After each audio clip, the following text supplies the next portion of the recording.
Oke, selamat hari Minggu semuanya. Semoga bahagia dan sehat selalu ya. Jadi di sini aku akan coba bahas sedikit tentang storyku kemarin, itu mengenai UU Cipta Kerja.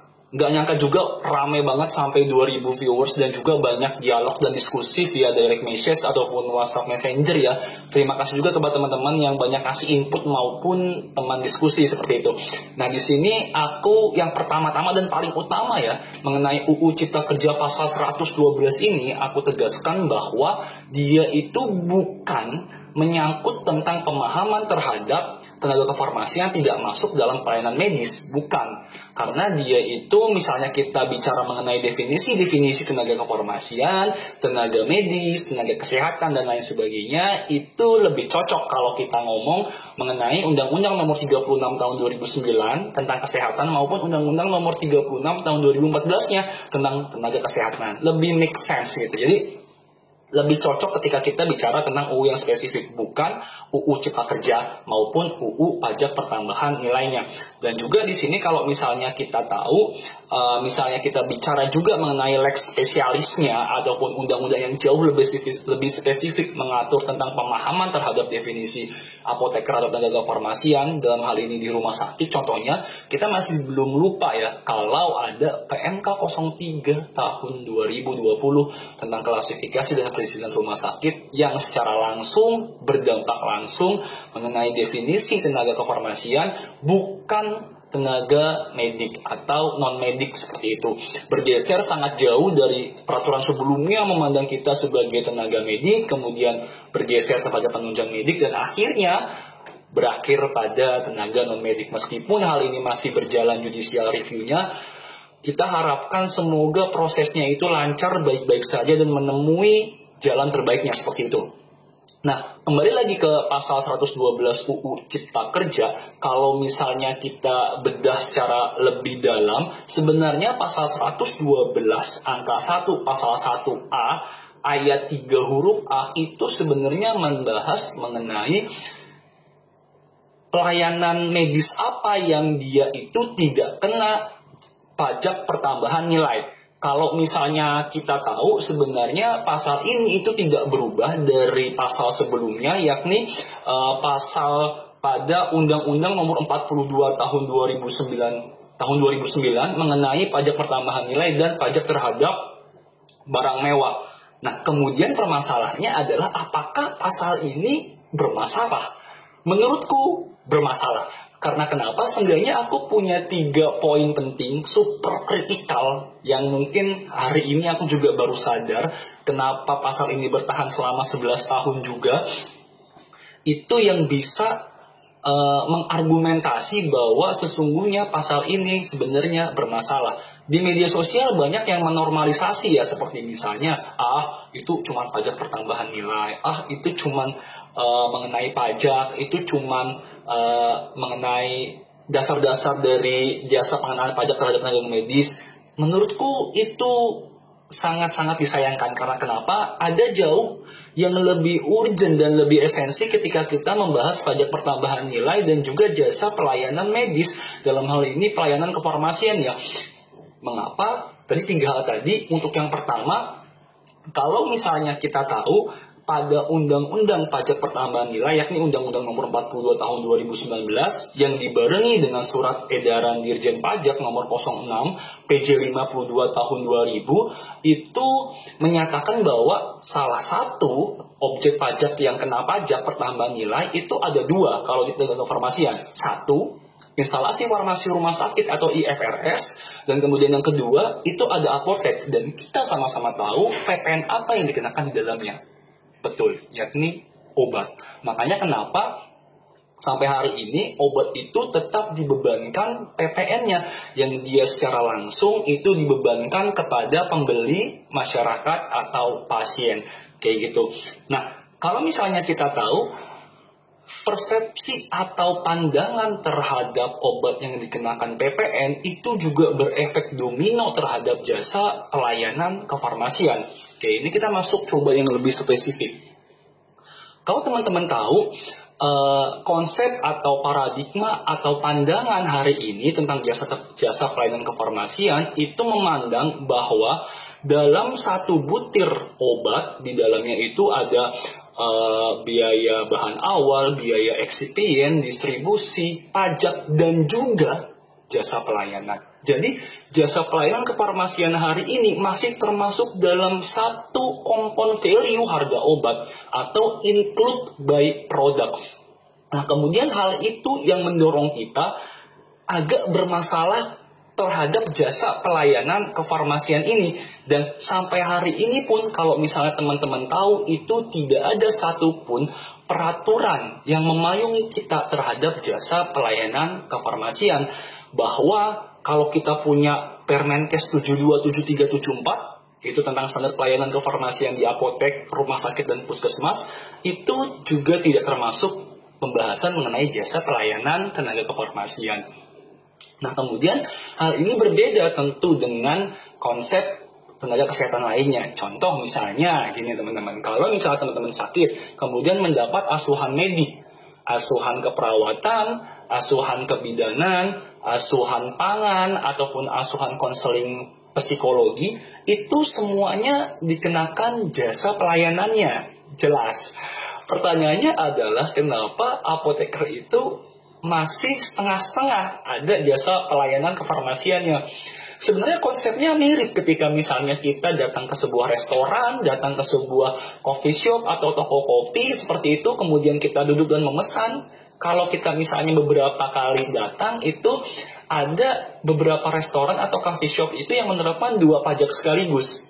Satu, PPN atau pajak pertambahan nilai. Yang kedua, tax service atau pajak pelayanannya. Jadi yang dihargain oleh tax service biasanya sebesar 5% ya, itu adalah kompetensi dan skill dari para chef maupun baristanya terkait dengan skill mereka dalam meracik, meramu, ataupun memasak masakan atau kopi yang enak kayak gitu. Jadi ada dua yang dihargai di sana. Yang pertama adalah harga produknya sendiri, yang kemudian yang kedua adalah harga kompetensinya. Nah, menjadi persoalan ketika kita bicara di tenaga kefarmasian, itu kita paradigma hari ini itu masih saja memandang bahwa jasa pelayanan itu include by product atau salah satu atau termasuk dalam satu kompon value harga obat itu sendiri.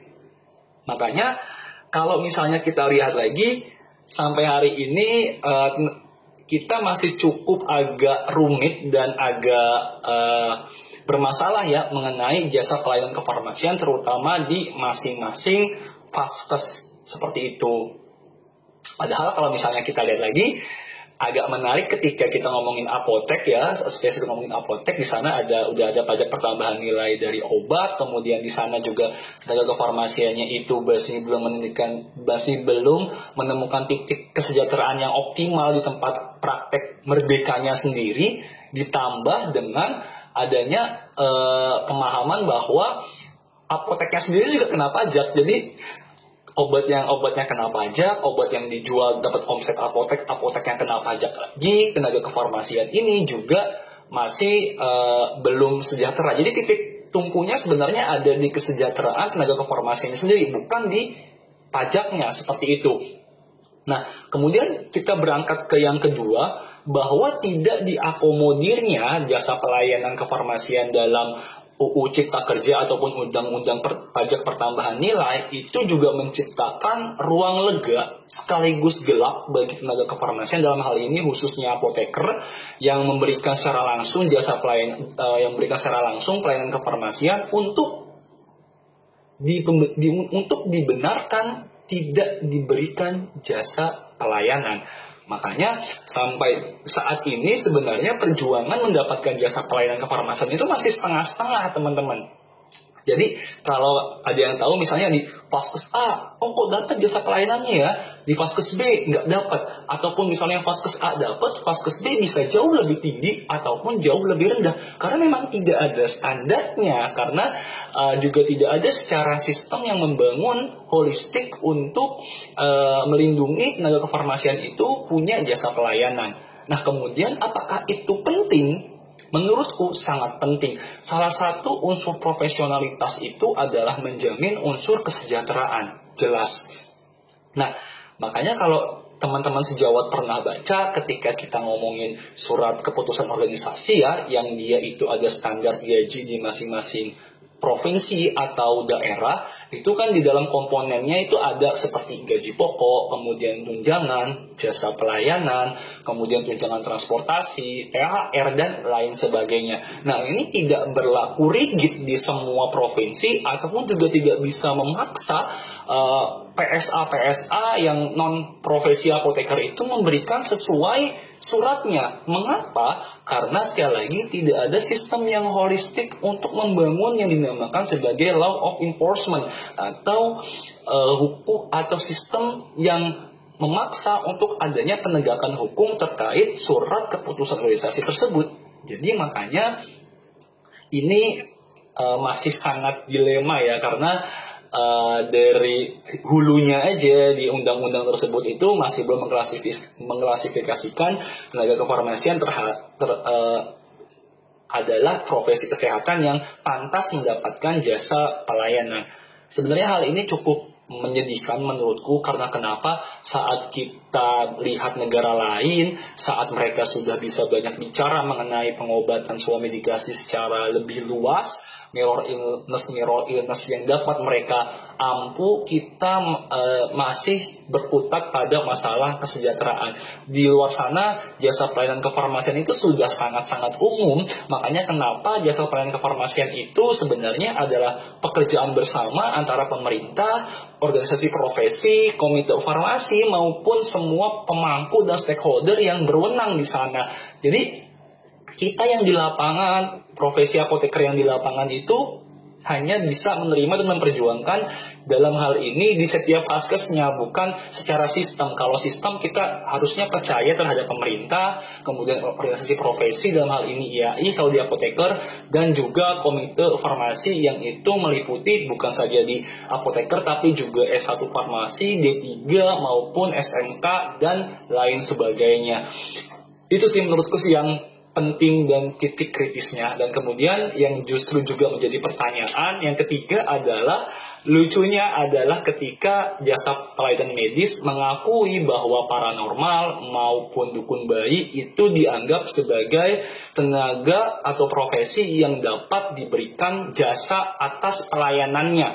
Meskipun aku juga masih simpang siur dan kabur ya, apakah paranormal maupun dukun bayi termasuk kategori medis. Padahal menurutku itu masuk yang bukan non medis, tapi dia masuk ke jasa pelayanan medis. Ini menyedihkan sekali lagi, karena kenapa apotekernya nggak masuk, paranormal dan dukun bayinya masuk. Meskipun aku tidak sama sekali mendiskreditkan tentang profesi tersebut, tapi agak gimana ya kalau aku nyebut, agak sedih rasanya melihat kenyataan tersebut. Nah, sebenarnya terlepas dari Undang-Undang Cipta Kerja, pasal UU PPN, perjuangan terhadap jasa pelayanan tenaga kefarmasian masih akan sangat panjang, teman-teman. Jadi, bagaimana setiap apoteker, khususnya ini apoteker yang berpraktik di seluruh vaskes yang di klinis seperti misalnya IFRS, klinik, terus kemudian puskesmas maupun apotek, terjamin bahwa semua aktivitas pelayanan kefarmasiannya yang itu sekali lagi untuk harkat hidup masyarakat dan pasien itu dijamin kesejahteraan dan juga jasanya. Karena sekali lagi tidak ada yang lebih indah ketika teman sejawat sendiri itu memperoleh kemerdekaan di tempat prakteknya sendiri. Nah, kemudian yang jadi feedback ke kita ataupun bahan evaluasi ke kita menyadari bahwa kita perlu untuk meningkatkan kompetensi dan juga skill dari kita ketika berpraktek. Jadi jangan patah semangat. Semoga ada perbaikan dalam UU Cipta Kerja ini, dan juga yang di atas pemangku kebijakan maupun stakeholder juga lebih concern terhadap kesejahteraan apoteker.